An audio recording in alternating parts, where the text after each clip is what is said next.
نحمدہ ونصلی ونسلم علی سیدنا و مولانا محمد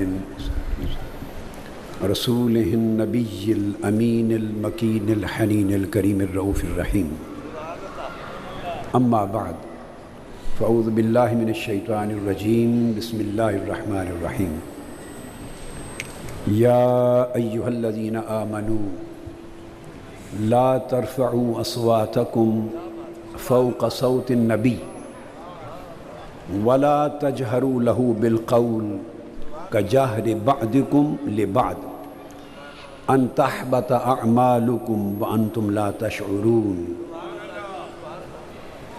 سورہ الحجرات آیت نمبر 2۔ صدق اللہ مولانا العظیم۔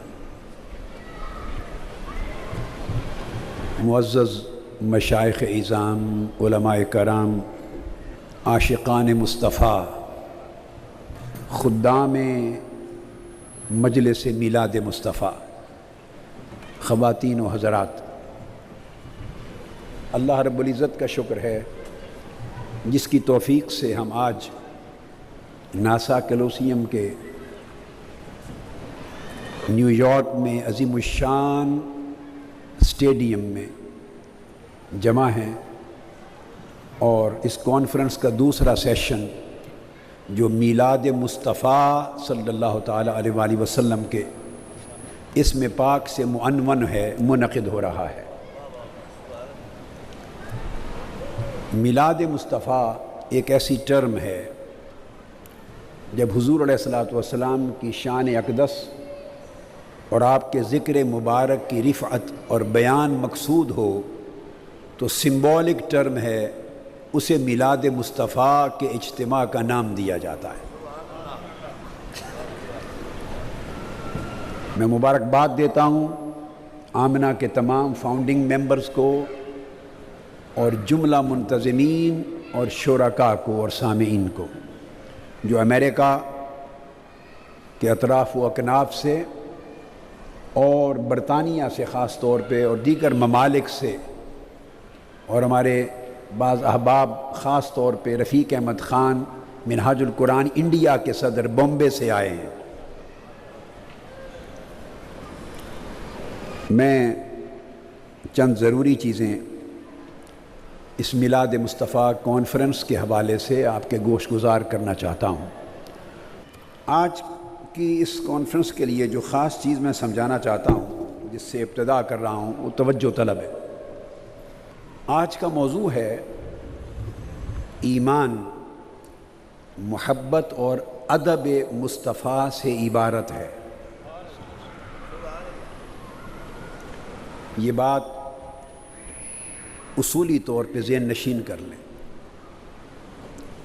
آج کی گفتگو میں محبت کے موضوع کو میں زیادہ نہیں لوں گا، چونکہ محبت یہ پچھلے سال نیو جرسی کی میلاد مصطفیٰ کانفرنس میں میری گفتگو کا موضوع تھا۔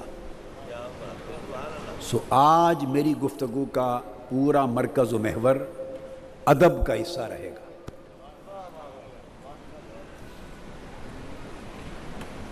ایک بات ذہنی طور پہ ذہن میں رکھ لیں کہ دنیا میں آپ کوئی بھی پودا اگانا چاہیں، کوئی پودا، اس کی پلانٹیشن کرنا چاہیں تو ہر پودے کی پلانٹیشن کے لیے، اسے اگانے کے لیے اور اس پلانٹ یا فلاور کو نشو و نما دینے کے لیے ایک خاص قسم کی سوئل، زمین درکار ہوتی ہے، اور خاص قسم کا موسم درکار ہوتا ہے، اور خاص قسم کی آب و ہوا درکار ہوتی ہے۔ یہ ایک ایسی بات ہے جسے آج کے زمانے میں بھلا دیا گیا ہے۔ دین، عقیدہ اور ایمان کے باب میں اس مسلمہ حقیقت کو نظر انداز کر دیا گیا۔ بیسک ہے، میں مثال دوں گا تاکہ کانسیپچول کلیئرٹی ہو جائے آپ کو، اور پھر ایمان کی بات آپ سمجھنے میں مشکل محسوس نہیں کریں گے۔ کوئی پودا، اس کا بیج لے لیں یا نرسری سے پلانٹ لے آئیں اور اس کو اصل موسم کے خلاف کسی اور موسم میں بو دیں، اس کو سوئل جو چاہیے فرٹیلائزر اور سوئل نہ ملے، جو موسم کلائمیٹ ویدر آب و ہوا درکار ہے، کچھ انڈور پلانٹس ہوتے ہیں کچھ آؤٹ ڈور پلانٹس، تو وہ ویدر نہ ملے، بیج بھی وہی ہوگا مگر وہ پودا نہیں ہوگے گا۔ تو پودے کے لیے ریکوائرمنٹس ہوتی ہیں۔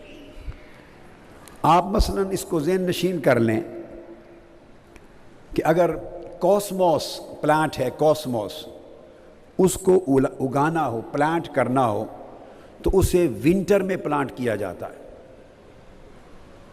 اور پھر وہ گرمیوں میں بلوم کرتا ہے۔ اگر اسے گرمیوں میں لگا دیں تو مر جائے گا۔ پھول ہیں مختلف اور پودے ہیں، لیلیز، للی کو آپ سپرنگ میں بہار میں پلانٹ کرتے ہیں تب یہ پودا اگتا ہے اور پھول آتے ہیں۔ سن فلاور بہار میں لگانا پڑتا ہے، سپرنگ میں۔ لیونڈر اس کو بہار میں لگاتے ہیں، اگر بدل کے کسی اور موسم میں یہ پلانٹ لگا دیں تو مر جائیں گے۔ پھر اسی طرح ایسٹر ایک پودا ہے، اس کو لگانے کے لیے جون سے اگست تک سمر کے موسم میں لگایا جاتا ہے، کسی اور موسم میں لگائیں گے مر جائے گا۔ آئرس ایک پودا ہے، گرمیوں میں لگاتے ہیں، اسی جون سے اگست کے درمیان، کسی اور موسم میں لگائیں گے مر جائے گا۔ گلاب کے پھول ہیں، روزز، ان کو پلانٹ کرنے کے لیے سپٹمبر سے نومبر کا موسم ہے، ستمبر اکتوبر نومبر، یہ معتدل موسم، اس میں لگائیں گے تو گلاب کے پھول آئیں گے، کسی اور موسم میں لگائیں گے مر جائے گا۔ اس طرح ڈیفوڈلز ہیں، اسی طرح ٹیولپس ہیں۔ یہ میرا گرینڈ سن ہے، پوتا شیخ احمد مصطفیٰ العربی، اس کو میں کہتا ہوں روز، ڈیفوڈل اور ٹیولپ، اس کے نام رکھے ہوئے ہیں میں نے، تو یہ ہنس رہا ہے سن کر کہ میرے نام لے رہے ہیں ابو جی۔ تو ڈیفوڈلز، ٹیولپس، جیسمین، کیمیلا، یہ سارے پھول شرط ہے کہ ستمبر، اکتوبر اور نومبر میں پلانٹ کریں۔ اگر آپ نے کسی اور مہینے میں لگائے تو نہ پھول آئیں گے نہ پودے زندہ رہیں گے۔ اسی طرح جب پھل اگتے ہیں تو ان کے پھلوں کے آنے کا بھی موسم ہے۔ بے موسم تو پھل صرف حضرت مریم کے لیے آئے تھے، ویسے کسی کے لیے نہیں آتے۔ انجیر ہیں، فگز، آم، سٹرابری، پاپایا، امرود، ایپریکاٹس، یہ سارے پھل ہیں جو گرمیوں میں آتے ہیں، سمر میں، سردی میں نہیں آتے۔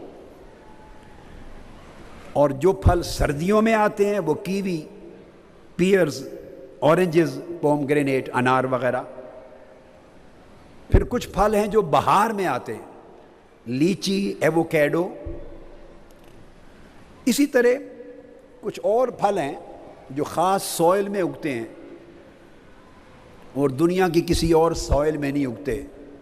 مینگوستین کا پھل امریکہ، یورپ، انگلینڈ میں نہیں آتا۔ ریمبوٹان بہت لذیذ پھل ہیں، دونوں امریکہ، یورپ، آسٹریلیا، دنیا میں کہیں نہیں اگتے۔ ان کا ٹراپیکل ویدر اور ٹراپیکل سوئل ہے، یہ صرف تھائی لینڈ میں اور تبت میں، اور یہ جو بیلٹ ہے سنگاپور، ملائیشیا، اس بیلٹ میں یہ پھل آتے ہیں۔ خاص موسم چلے جاتے ہیں، پھر سال کے بقایا 11 مہینوں میں نہیں آتے۔ اب یہ مثالیں میں نے آپ کو اس تصور کے سمجھانے کے لیے دیں کہ اگر آپ سمجھیں کہ ہمارے پاس اعلیٰ قسم کے بیج ہیں مگر انہیں غلط سوئل میں لگا دیں تو پودا نہیں ہوگے گا۔ اعلیٰ قسم کا پودا ہے، اس کو ریکوائرڈ آب و ہوا میسر نہ ہو، وہ پودا نہیں ہوگے گا، پھل پھول نہیں لائے گا۔ نظام قدرت ہر شے کے لیے ایک ہے. جس طرح ہر پودا اپنی نشو و نما کے لیے ایک خاص قسم کی زمین، سوئل اور آب و ہوا اور ویدر چاہتا ہے، اسی طرح ایمان کا پودا خاص سوئل مانگتا ہے. ایمان کا پودا خاص قسم کی زمین چاہتا ہے، خاص قسم کا ویدر مانگتا ہے، خاص قسم کی آب و ہوا مانگتا ہے. اگر ایمان کے پودے کو وہ زمین، سوئل نہ ملے، وہ آب و ہوا نہ ملے، وہ دھوپ، وہ تپش، وہ ریکوائرمنٹ نہ ملے، تو ایمان کا پودا بھی جل کے مر جاتا ہے. اصطلاح میں تعریف کرتے ہوئے ٹھیک ہے، کہتے ہیں کہ تصدیقم بالقلب و اقرارم باللسان، کہ دل سے تصدیق کرنا، زبان سے اقرار کرنا، اس سے ایمان ثابت ہو جاتا ہے. اس تعریف کے مطابق کل گیا تو ایمان کا بیج مل گیا آپ کو، ایمان کا بیج آپ کے ہاتھ میں آ گیا. لیکن دوستان محترم، خالی بیج ہاتھ میں لیے پھریں اور غلط زمین میں بو دیں یا غلط موسم میں بو دیں تو بیج کیا کرے گا؟ بیج بھی مر جائے گا، پودا بھی مر جائے گا. تصدیق بھی کر لی توحید و رسالت کی دل سے، اقرار بھی کر لیا، ایمان کا بیج آپ کے دل میں آ گیا، بو گیا، مگر اب اس کی نشو و نما کے لیے اسے خاص سوئل چاہیے اور اسے خاص آب و ہوا چاہیے. رب ذوالجلال کی عزت کی قسم، میں نے اپنی زندگی کے 50 برس دین کے طالب علم کے طور پہ صرف کیے. میری عمر 11 سال تھی. کتنی؟ جب میں نے اپنے والد گرامی رحمۃ اللہ علیہ سے دینی کتب اور عربی کتب پڑھنی شروع کی 11 سال کی عمر میں. اس کے بعد مدینہ طیبہ گیا. آج 61 برس ہے. 50 برس میں نے قرآن اور اس کی تفسیروں کو کھنگالا، کتب حدیث کو کھنگالا، اور اپنی کتاب جامع السنہ، اس کو خالی حدیث کی ایک بڑی کتاب مرتب کرنے کے لیے، اور ابھی تک 100 سے زیادہ کتب حدیث کی میری چھپ گئیں. ان کے کام کے لیے اگر اور کچھ نہیں تو 3 سے 4 لاکھ احادیث نظر سے گزار چکا ہوں. 3 سے 4 لاکھ احادیث، ہزارہا لاکھوں کتب کے ساتھ 50 برس کا نچوڑ زندگی کے مطالعہ و محنت کا اور جگرتوں کا بتا رہا ہوں کہ ایمان کا بیج اور ایمان کا پودا اپنی نشو و نما کے لیے 2 چیزیں مانگتا ہے. اولاً ایک محبت مصطفیٰ، ایک ادب مصطفیٰ.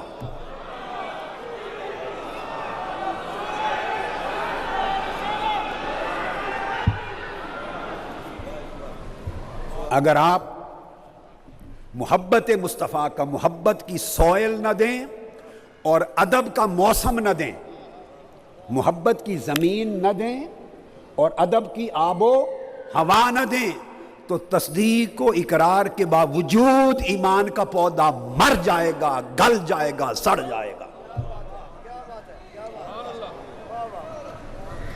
لہٰذا یہ کوئی مذاق نہیں ہے جس نے کلمہ پڑھ لیا اس کے بارے میں کہہ دیا کہ مومن ہو گیا. نہیں، کلمہ مدینہ کے اعراب بھی پڑھتے تھے، انہوں نے دعویٰ کیا ہم مومن ہو گئے. قرآن کی آیت اتری خبردار. نماز بھی پڑھتے تھے حضور کے پیچھے. ارے آپ کی اور ہماری نمازیں کیا ہیں؟ وہ تاجدار کائنات کے پیچھے نماز پڑھتے تھے، روزے رکھتے تھے، جہاد کے سفر پہ جاتے تھے. بول اٹھے ہم مومن ہو گئے. قرآن کی آیت اتری خبردار، ابھی یہ نہ کہو کہ مومن ہو گئے. قولوا اسلمنا، یہ کہو کہ ہم اسلام لے آئے. ابھی اسلام کی بات کرو اور مومن نہ کہو. لما يدخل الایمان فی قلوبکم، ایمان ابھی تمہارے دلوں کی زمین میں بویا نہیں گیا، ابھی ایمان دلوں میں نہیں آیا. تو ایمان کے لیے ایک فضا چاہیے، اور اس فضا میں سوئل محبت کی ہو، آب و ہوا ادب کی ہو. محبت اور ادب مل جائیں تو تشکیک ختم ہو جاتی ہے، شک نہیں رہتا، وہم نہیں رہتا، گمان نہیں رہتا. اور ایمان شروع ہوتا ہے عدم تشکیک سے. یاد رکھ لیں، ایمان شروع ہوتا ہے عدم تشکیک، شک کی جڑ کاٹنے سے. ادھر ہے محبت اور ادب، ادھر ہے علم اور عمل. یہ بات میں ذمہ داری سے سمجھا رہا ہوں. امریکہ کے لوگوں، آپ کو 50 برس ہو گئے وطن چھوڑ کے یہاں آباد ہوئے، اور 50 برس سے آپ کے کان اور دلوں کے کان محبت اور ادب کا سبق سننے میں ترس گئے. مسجدوں میں ہوتے ہیں، مراکز ہیں، مگر وسیع تر ماحول کی بات کر رہا ہوں. وسیع ماحول پر قبضہ کر لیا ان زبانوں نے جن کا سارا زور علم اور عمل پر ہے. اور علم اور عمل دونوں مل کر ایک اچھا انسان تو بنا سکتے ہیں، مومن نہیں بنا سکتے. علم اور عمل سے، علم اور عمل سے، یاد رکھ لیں، علم اور عمل سے ایمان کی ریکوائرمنٹس پوری نہیں ہوتی. یہ پالش کرنے کے لیے ریکوائرڈ ہے آگے چل کر، یہ آگے چل کے پالش کرنے کے لیے ریکوائرڈ ہے علم اور عمل. مگر ایمان کی بنیاد نہ علم پر قائم ہوتی ہے نہ عمل پہ قائم ہوتی ہے. یاد رکھ لیں، ایمان کی بنیاد محبت اور ادب پر قائم ہوتی ہے. اگر ایمان کی بنیاد علم پر قائم کرنا ہوتی تو آقا علیہ السلام کو عرب کے امیوں میں، عرب کے ان پڑھوں میں نہ بھیجا جاتا. تاجدار کائنات کو بعثت کے لیے سرزمین روم میں بھیجا جاتا، یونان میں بھیجا جاتا. یونان میں علم بھی تھا، فلسفہ بھی تھا، سائنس بھی تھی، طب بھی تھا. علم اور تہذیب میں یونان عروج پر تھا، رومن امپائر عروج پر تھی. عرب کے بدو تو نہ لکھنا جانتے تھے نہ پڑھنا جانتے تھے. کہا بعث فی الامیین رسولا، ان پڑھوں میں بھیجا. اگر ایمان کی نشو و نما کے لیے علم کی فضا سازگار ہوتی تو حضور کی بعثت یونان میں کی جاتی جہاں پہلے زمین میں علم موجود تھا. تو زمین میں جہاں علم تھا، فلسفہ تھا، وہ سرزمین نہیں چنی، وہ خطہ چنا جہاں سرے سے ان پڑھ تھے. ان پڑھ 10 لاکھ کی آبادی تھی مکہ کی، اور 15 آدمی اپنے دستخط کر سکتے تھے، نام لکھ سکتے تھے. ان پڑھوں میں بھیجا. قرآن کہتا ہے هو الذی بعث فی الامیین رسولا. کیوں بھیجا؟